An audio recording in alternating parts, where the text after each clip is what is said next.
Assalamualaikum warahmatullahi wabarakatuh. Bismillahirrahmanirrahim. Ilahi anda maksudi wa ridho kamadlu bi'atimi mahabbatakum marifat. Adik-adik yang saya hormati, jumpa lagi bersama saya Yusuf Hadi Wibowo. Mungkin ini pertemuan pertama ya dalam video kita. Saya memang tidak menggunakan Zoom. Kenapa ya? Karena mungkin biayanya mahal. Kemudian kalau pakai YouTube seperti ini, maka Anda bisa lebih murah, kemudian bisa download di mana saja, sehingga Anda bisa lebih menghemat biaya. Harapan saya demikian, karena saya sebagai dosen juga agak kewalahan dengan apa namanya wifi-nya Zoom, begitu.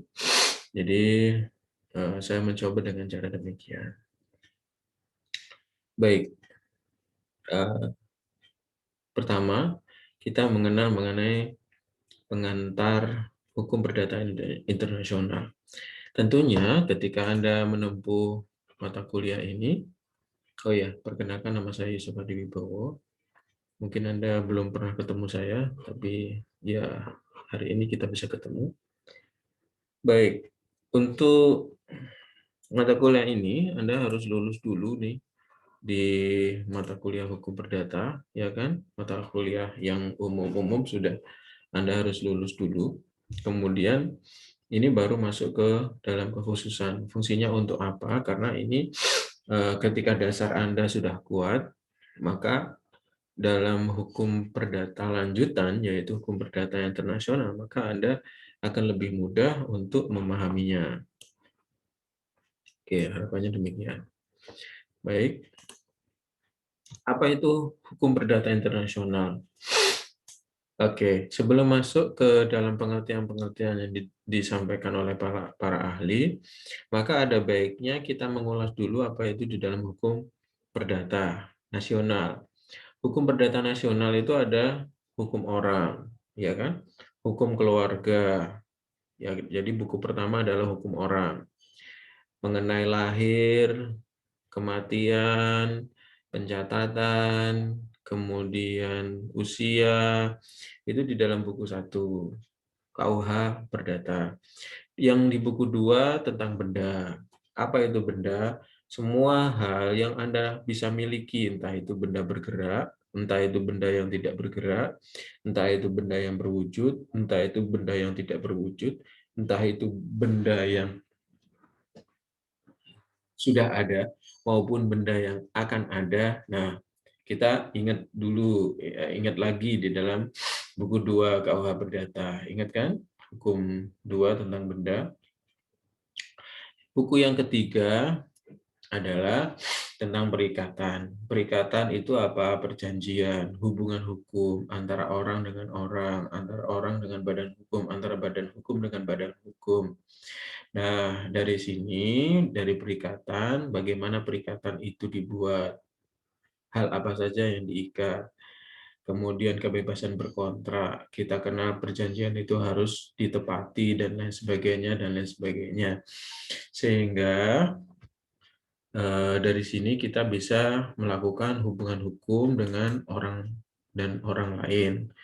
Pernikahan, itu perjanjian pertamanya. Jual beli, sewa menyewa, kemudian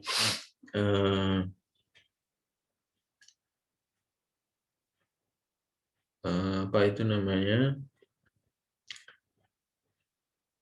utang piutang, sewa beli, kemudian baik perjanjian yang sudah ada maupun perjanjian yang akan ada. Dulu kita tidak mengenal perjanjian mengenai sewa rahim. Kemudian kita mengenal sewa rahim walaupun tidak etis atau tidak bermoral jika dilihat di Indonesia. Tapi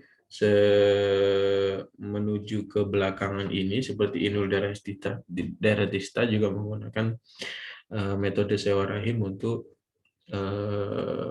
atau bayi tabung ya di Singapura untuk melakukan kehamilannya. Nah, buku yang keempat adalah buku kadaluarsa. Jadi di dalam hukum perdata yang harus Anda kuasai adalah KUH Perdata. Jika ada di dalam kekhususan pidana yang Anda harus kuat adalah hukum KUH pidana. Oleh karena itu, buku 1, buku 2, buku 3 jangan dilupakan. Jadi dibuka lagi, dibaca lagi. Oh, tentang apa sih? Tentang buku 1 itu, buku 2 tentang apa sih? Buku 3 tentang apa sih? Jadi biar nyambung gitu antara satu materi dengan materi yang lain. Oke ya, paham ya? Saya anggap Anda paham. Kalau nggak paham, nanti Anda bisa bertanya. Jadi dasar utama HPI adalah itu. Itu apa? KUH Perdata, KUH Perdata Indonesia. Dari KUH Perdata Indonesia kemudian dinaikkan levelnya ketika dihadapkan pada kasus-kasus yang internasional. Internasional itu apanya? Internasional itu orangnya. Nah, coba akan kita yurisdiksinya. Nah, coba nanti akan kita baca pengertian hukum perdata internasional dari masing-masing ahli. Baik, yang pertama, ini memang saya tidak memotong atau mengedit, jadi langsung begini. Mohon maaf. Yang pertama, menurut Van Brakel. Van Brakel mengatakan hukum perdata internasional adalah hukum perdata nasional yang dipergunakan untuk menyelesaikan sengketa atau konflik yang ada unsur asing. Baik. Kalau dilihat dari pengertian Van Brakel ini, kita bisa melihat bahwa ada hukum perdata internasional. Jadi dalam pengertian hukum perdata internasional itu diurai bahwa hukum perdata internasional itu sebenarnya adalah hukum perdata nasional. Hukum perdata nasional Indonesia, contoh langsung ya, hukum perdata nasional Indonesia yang digunakan untuk menyelesaikan sengketa konflik yang ada unsur asing. Menyelesaikan sengketa atau konflik, menyelesaikan kasus, menyelesaikan sengketa yang berhubungan dengan unsur asing. Unsur asing itu apanya? Contoh, unsur asing itu adalah lokasinya, wilayah atau kedaulatan, kemudian hukumnya, kemudian apalagi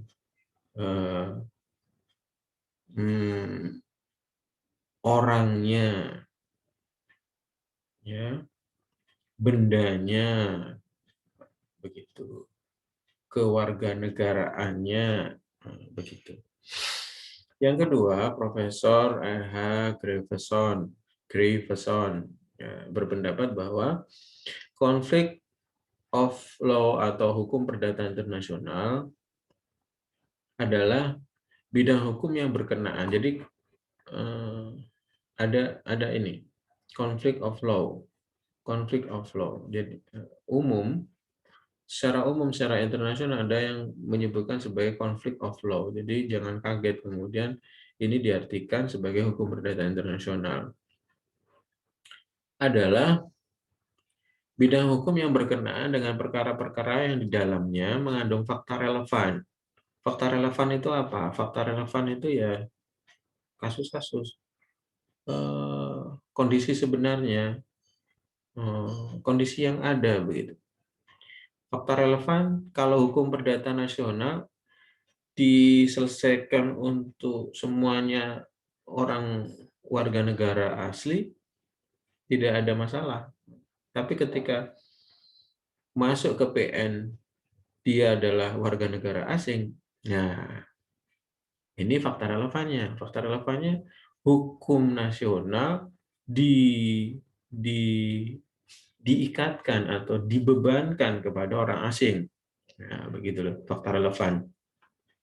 Yang menunjukkan perkaitan atau perikatan atau hubungan dengan suatu sistem hukum lain, dengan satu sistem hukum lain. Contohnya,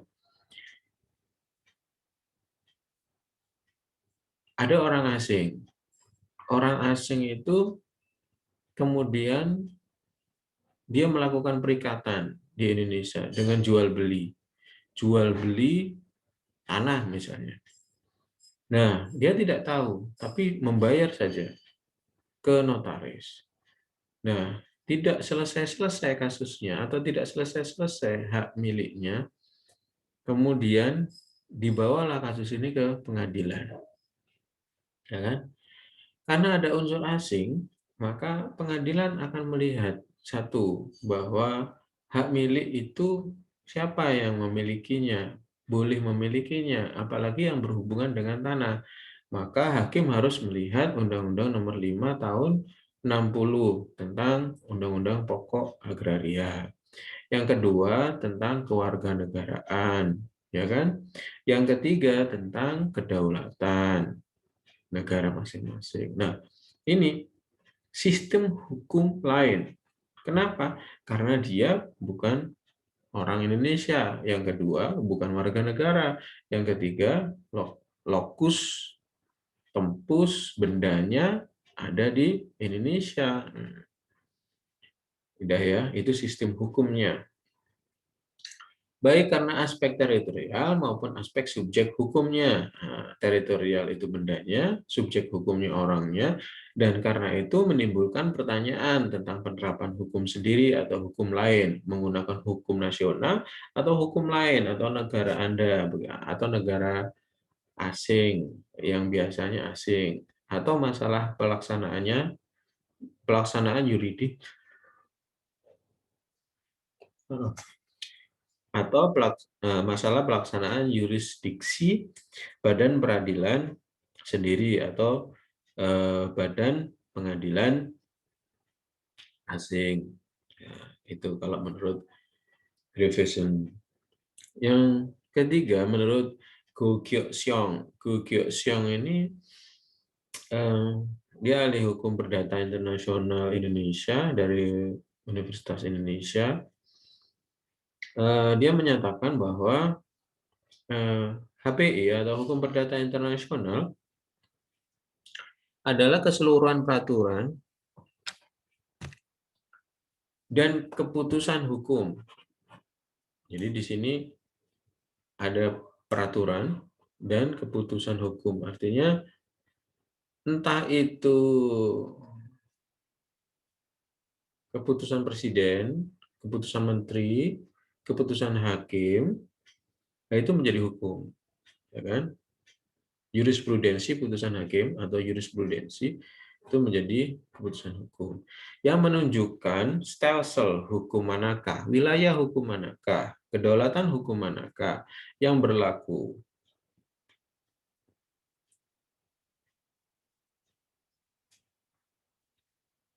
Apakah yang merupakan hukum? Ya. Stelsel hukum manakah yang berlaku atau apakah yang merupakan hukum? Jika hubungan hukum dan peristiwa-peristiwa antara warga negara pada suatu waktu tertentu memperlihatkan titik pertalian dengan stelsel-stelsel dan kaidah-kaidah hukum dari dua atau lebih negara. Jadi hubungan hukum dari peristiwa-peristiwa yang ada antara warga negara pada suatu waktu tertentu, jadi antar warga negara dua negara misalnya atau tiga negara, dari waktu tertentu memperlihatkan titik-titik pertalian dengan stelsel-stelsel dan kaidah-kaidah hukum dari dua atau lebih negara-negara yang berbeda dalam lingkungan-lingkungan kuasa, tempat, pribadi, dan soal-soal berdata lainnya.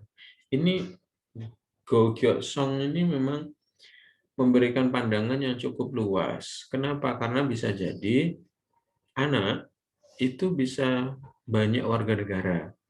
Contoh, seorang anak dubes, dia lahir di Kairo misalnya, di Mesir. Kemudian warga negara Mesir, karena lahirnya di Mesir. Kemudian dia orangnya adalah orang Indonesia, maka juga warga negara Indonesia. Dua kewarganegaraan. Kemudian anaknya ini menjadi mempunyai usaha di Swedia, misalnya seperti itu. Nah, punya usaha di Swedia, punya lahan di Swedia, punya usaha di Swedia, maka ketika dia meninggal, siapa yang berkuasa atas tanah tersebut?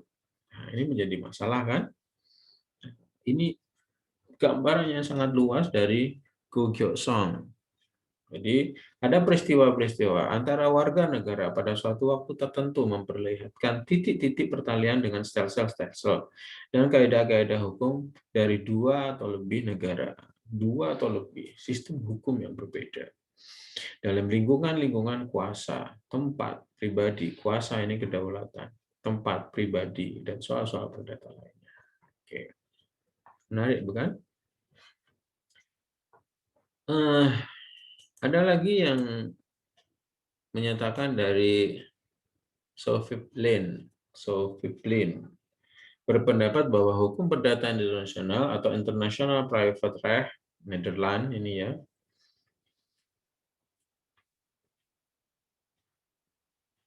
adalah keseluruhan aturan yang mengatur hubungan-hubungan hukum perdata yang mengandung elemen internasional dan hubungan-hubungan hukum yang memiliki kaitan dengan negara-negara asing sehingga terdapat pertanyaan apakah penundukan langsung ke arah hukum asing itu tanpa harus menundukkan diri pada hukum internasional Belanda. Ini bagian Belanda. Maksudnya begini, kalau kemudian saya warga negara Indonesia, kemudian tinggal di Australia, kemudian saya mengakui hukum Australia, saya menundukkan diri dengan pengadilan Australia. Ketika keputusan hakim menyatakan apa, maka saya mengikutinya. Nah, pertanyaannya, kapan saya melakukan penundukan diri itu? Ketika ada kasus-kasus seperti ini. Sehingga si Sophie ini mengatakan, sehingga dapat dipertanyakan, apakah penundukan langsung ke arah hukum asing itu tanpa harus menundukkan diri pada hukum internasional, hukum intern yang ada di dalam masing-masing negara itu gitu. Nah, kalau kemudian dia itu menggunakan mendudukkan diri, maka tidak ada lagi hukum perdata internasional. Ketika saya mendudukkan diri di Australia, maka semua hukum yang dipakai adalah hukum Australia, bukan hukum nasional Indonesia gitu. Misalnya seperti itu. Mages ini ahli hukum malah sebelum kemerdekaan Indonesia. Dia menyatakan HPA adalah hukum perdata untuk hubungan-hubungan internasional. Jadi ketika ada sengketa atau kasus yang berkaitan dengan orang asing, dengan hubungan dengan negara lain, maka ini dapat dikatakan sebagai hukum perdata internasional. Contohnya, dia bilang pokoknya yang ada hubungan-hubungan internasional. Gitu.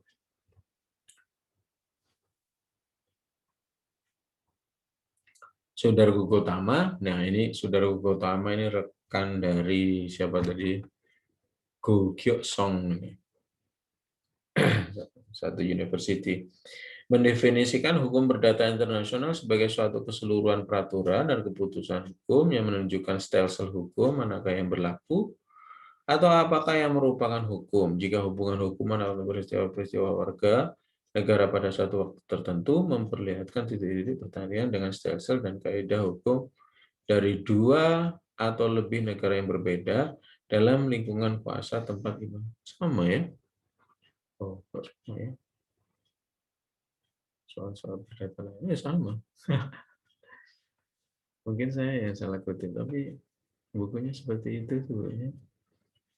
Ya memang ini satu jurusan ini antara saudara Gugotama sama yang tadi. Yang keempat, ya, yang terakhir adalah Muhammad Kusuma Atmaja, Mokhtar Kusuma Atmaja.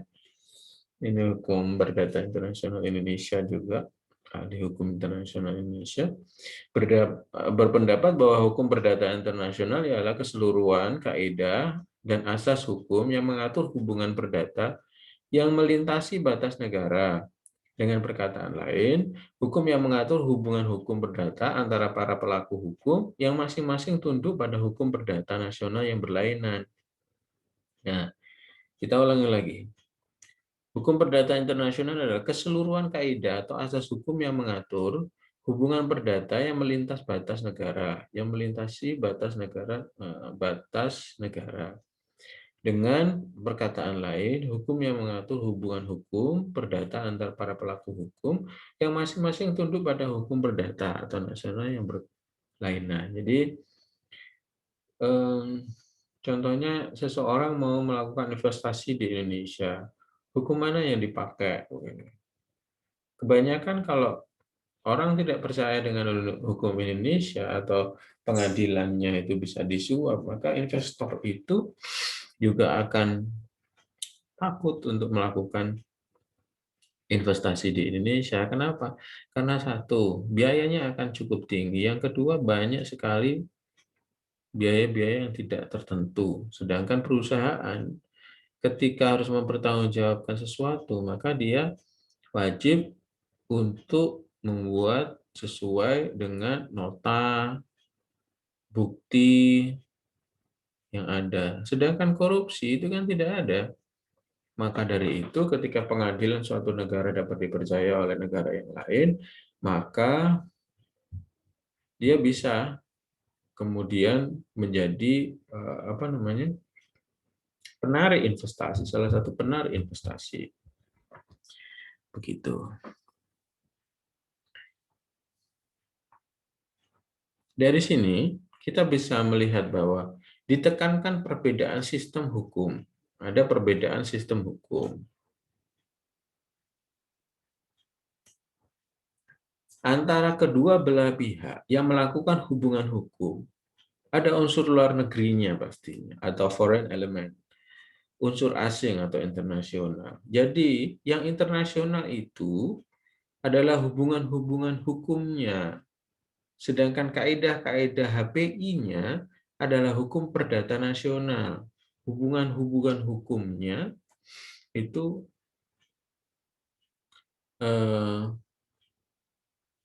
hubungan-hubungan hukumnya yang internasional. Sedangkan kaidah hukumnya atau kaidah hukum itu norma-normanya atau peraturan-peraturannya adalah hukum perdata nasional. Paham ya?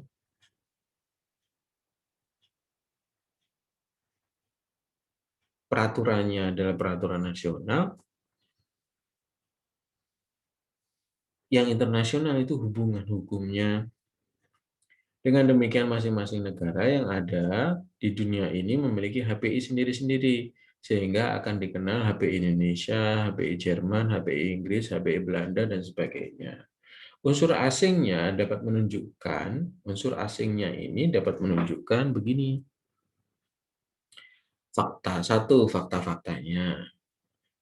Kemudian yang kedua, materinya. Yang ketiga, feiten komplek. Feiten komplek ini bahasa Belanda, jadi seperti fakta yang lengkap. Peristiwa hukumnya, begitulah bahasa Indonesia. Kasus posisinya.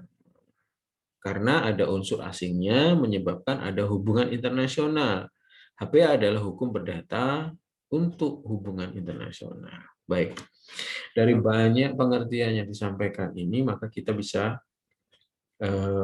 mengambil beberapa kesimpulan, kan? Kita ulang berkali-kali apa yang kita sampaikan tadi.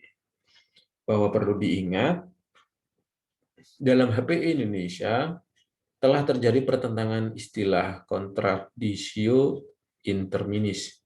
Kontradisio interminis maksudnya bahwa seolah-olah ada hukum perdata yang berlaku di semua negara, padahal hukum perdata tersebut adalah hukum perdata nasional masing-masing negara, bukan hukum perdata Indonesia berlaku di hukum perdata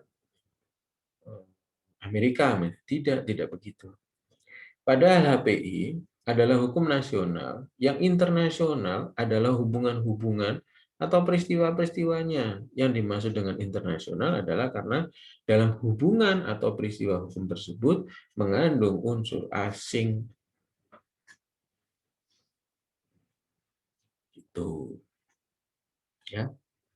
Jadi ada hubungan hukum yang mengandung unsur asing. Ada asingnya di dalam penerapan hukum nasional Indonesia.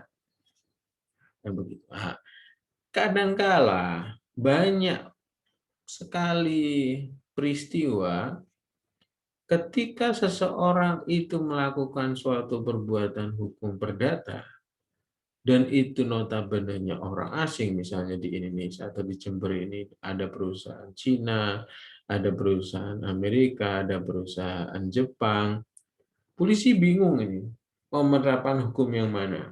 Gitu. Padahal harusnya polisi, kadang kejaksaan, kadang pengacara bingung ini mau menerapkan hukum yang mana. Padahal tetap saja sebenarnya kalau dia itu warga negara asing, maka hukumnya tetap hukum perdata Indonesia. Tapi harus diingat itu apanya? Kapan dia menundukkan diri? Kapan dia melakukan perbuatan? Di mana dia melakukan perbuatan? Barang yang diperjanjikan itu ada di mana? Kemudian di mana melakukan kontrak dan lain sebagainya. Kemudian biasanya di belakang sendiri ada klausul apabila terjadi sengketa. Maka dia menundukkan dirinya ada di situ. Begitu ya. Baik, ada apa saja di dalam unsur HPI itu kalau kita kemudian sudah kupas berkali-kali. Yang pertama, tadi hukum perdata internasional itu ada hukum perdatanya yang diberlakukan adalah hukum perdata nasional. Ya kan? Hukum perdata nasional yang dipakai. Jadi KUH perdata. Yang kedua, hubungan internasional. Ada hubungan internasional. Contohnya, orang Indonesia dengan orang Amerika, tapi barangnya ada di Amerika. Keputusan pengadilan hukum Jakarta, barangnya ada di Amerika, misalnya begitu. Maka yang digunakan adalah hukum perdata Indonesia, untuk barangnya digunakan hukum perdata Amerika. Bisa jadi seperti itu. Yang ketiga, subjeknya bukan warga negara. Ini harus ada warga negara dan ada yang bukan warga negara. Kalau sama-sama bukan warga negara, ya dia harus menundukkan diri dulu. Contoh, perusahaan Korea sebelahan dengan perusahaan Amerika yang investasinya ada di Indonesia. Kemudian ada pencemaran yang tembus ke salah satu pihak, maka dilaporkanlah ke pengadilan. Ini dua orang warga negara asing yang menggunakan hukum nasional Indonesia. Nah, begitu. Yang keempat, ada konflik jelas. Yang kelima, sistem hukum antar negara. Ada beberapa sistem hukum antar negara. Yang keenam, terkait kedaulatan masing-masing negara. Begitu, saudara-saudara. Ada yang ingin ditanyakan nggak?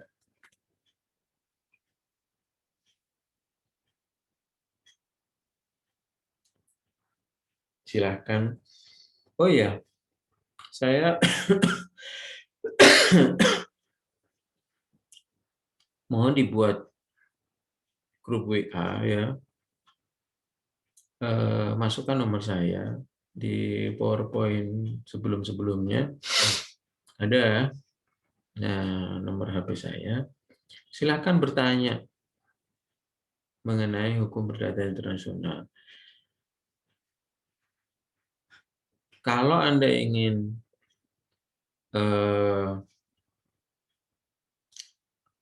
melakukan kuliah dengan Zoom meeting, semuanya setuju, maka mari kita menggunakan Zoom meeting.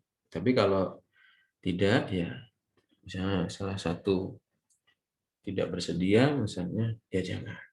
Kasihan nanti ya. Kecuali kalau teman-teman kompak dalam satu grup itu, bagi yang mohon maaf dalam tanda kutip ekonominya yang agak kurang, disupport lah. Kalau ada 80 orang, kira-kira urunan 5 ribuan, lebih dari cukup. Ya, cuman kita harus menghargai perasaan orang, begitu saja. Nah, fungsinya grup ini adalah tempat media untuk bertanya teman-teman kapan saja, sehingga saya berharap walaupun situasi pandemi seperti ini, Anda dan saya tetap saling belajar, tetap saling berdiskusi mengenai hukum perdata internasional. Mungkin itu ya yang harus segera dibuat, buat grup mengenai HPI. Nah, ini contohnya.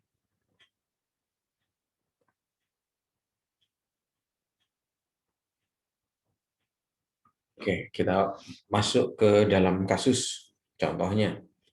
Ahmad adalah warga negara Indonesia dan Burhan warga negara Indonesia. Kayaknya saya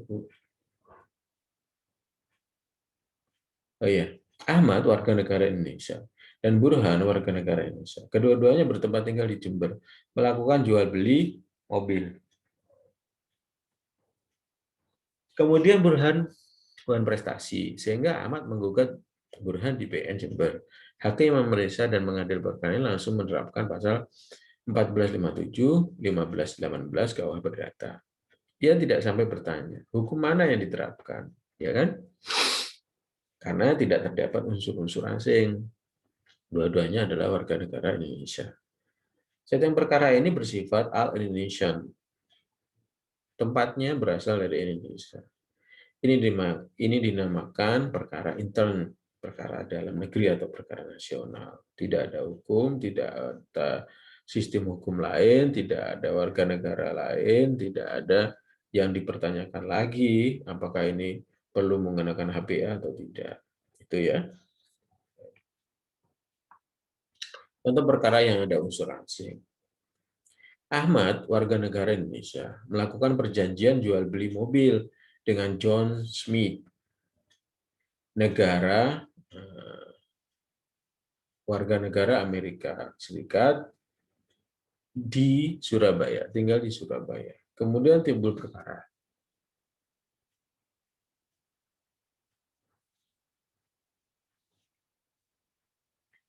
Ahmad menggugat John Smith di PN Jember. John Smith dalam jawabannya bahwa perjanjian jual beli tersebut tidak sah karena ia belum dewasa. Ketika membuat perjanjian, menurut hukum Amerika Serikat, orang itu cakap bertindak jika telah genap umur 23 tahun. Sedangkan pada saat dia melakukan perjanjian mungkin adalah 20 tahun. Ketika dia tidak cakap, maka perjanjian itu menjadi dua sebab. Yang pertama, batal demi hukum atau dapat dibatalkan. Kalau di Indonesia, maka berlanjut. Ketika ini dipertanyakan lagi kepada hakim atau diperkarakan, maka John Smith sebagai warga negara asing itu bisa kemudian menyatakan diri bahwa perjanjian itu dapat dibatalkan.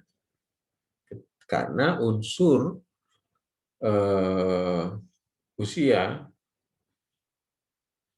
atau dewasa kalau di dalam buku 1 Perdata Indonesia, kalau di dalam buku 3 Perdata Indonesia, cakap itu berusia 21 tahun.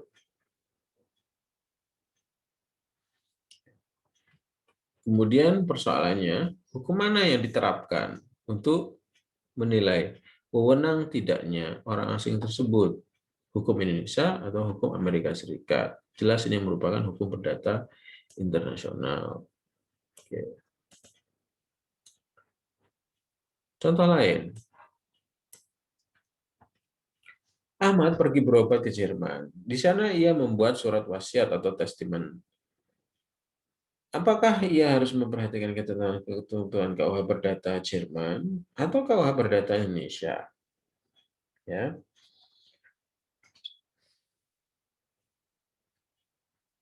Hukum yang mana yang diberlakukan? Ini pun merupakan perkara perdata internasional. Unsur asing di sini ialah tempat dilakukannya tindakan, yaitu perbuatan surat wasiat testament. Surat wasiat atau testament. Baik. Kita sudah mulai nih melihat mana ini unsur asingnya. Kalau yang di sini unsur asingnya adalah tempat dibuatnya wasiat. Kalau yang ini warga negaranya, ya, mengenai usia atau kecakapannya.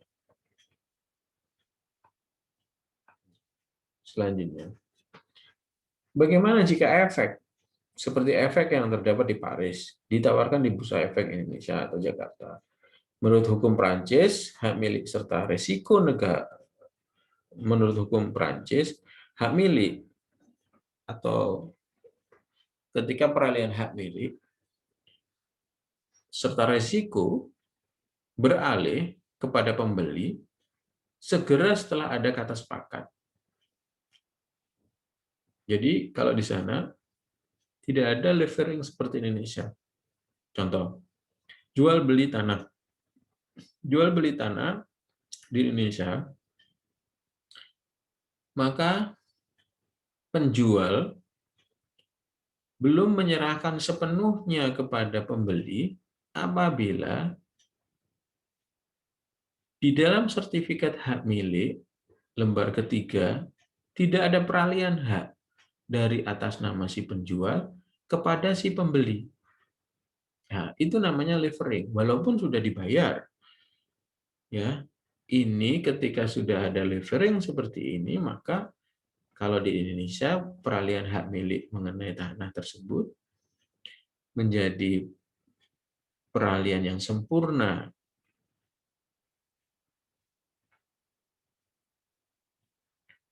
Gitu. Tapi kalau tidak ada levering, maka belum ada peralihan. Beda dengan di Prancis. Jadi di Prancis, ketika hak milik serta risiko dalam suatu jual beli, maka risiko segera beralih kepada si pembeli langsung pada saat itu. Segera setelah ada kata sepakat. Sedangkan menurut pasal 1459 KUH Perdata, hak milik beralih jika telah dilakukan penyerahan atau levering. Ya kan? Hukum mana yang berlaku? Di sini unsur asingnya ialah tempat letaknya barang.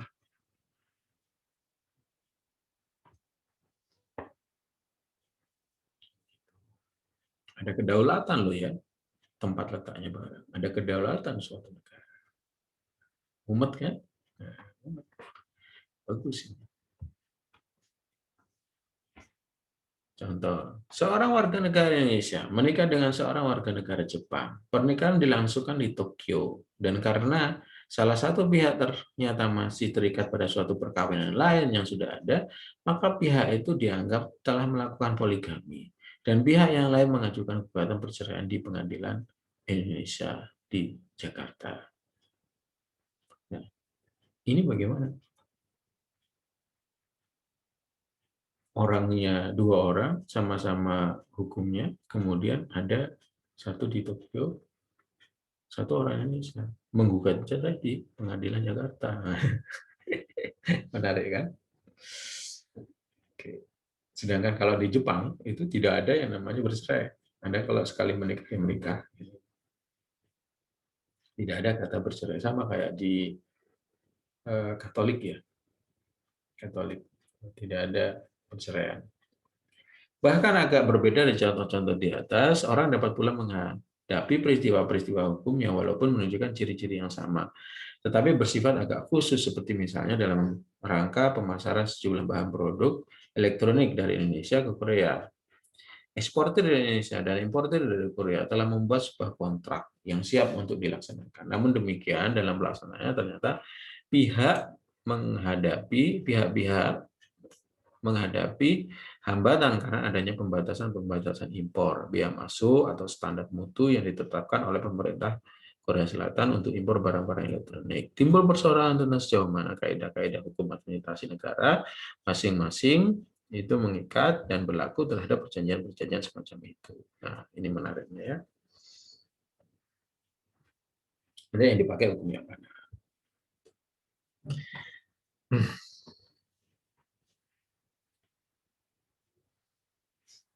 Manfaat mempelajari hukum perdata internasional. Permasalahan-permasalahan yang menjadi masalah pokok dalam mempelajari HBI yaitu satu, hakim atau badan peradilan manakah yang berwenang untuk menyelesaikan persoalan-persoalan yuridis yang mengandung unsur-unsur asing. Yang kedua, hukum manakah yang harus diberlakukan untuk mengatur dan atau menyelesaikan persoalan-persoalan yuridis yang mengandung unsur-unsur asing. Jadi yang pertama, kewenangan hakim, kewenangan pengadilan.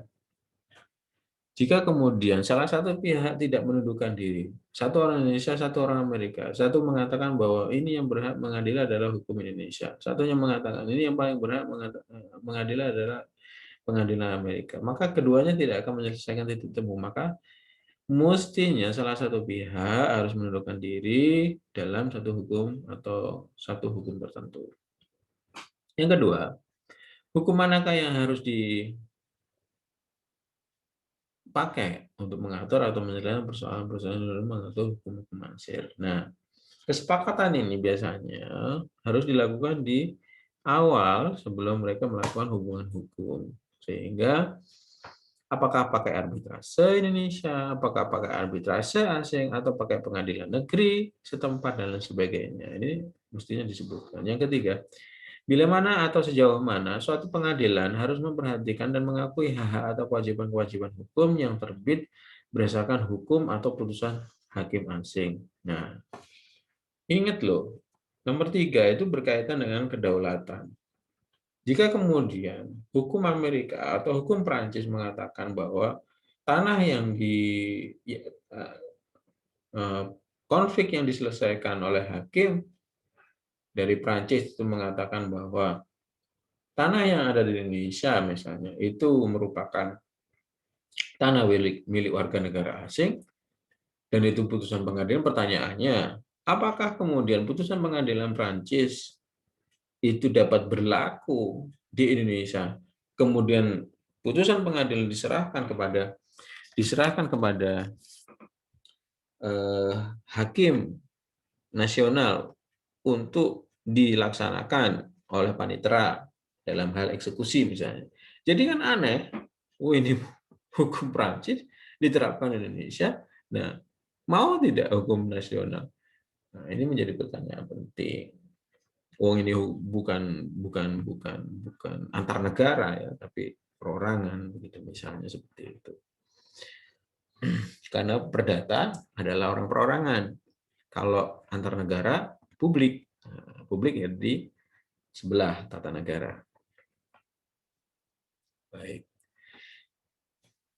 Itu dulu yang mungkin bisa saya sampaikan. Semoga bermanfaat. Tetap jaga kesehatan. Minggu depan kita akan membahas mengenai sumber hukum berdata internasional. Jadi saya sampaikan COVID itu ada. Saya sudah mengalaminya dan sangat tidak enak. Mohon jaga kesehatan masing-masing. Semoga semuanya selalu dalam lindungan kasih sayang Allah dan dalam kesehatan.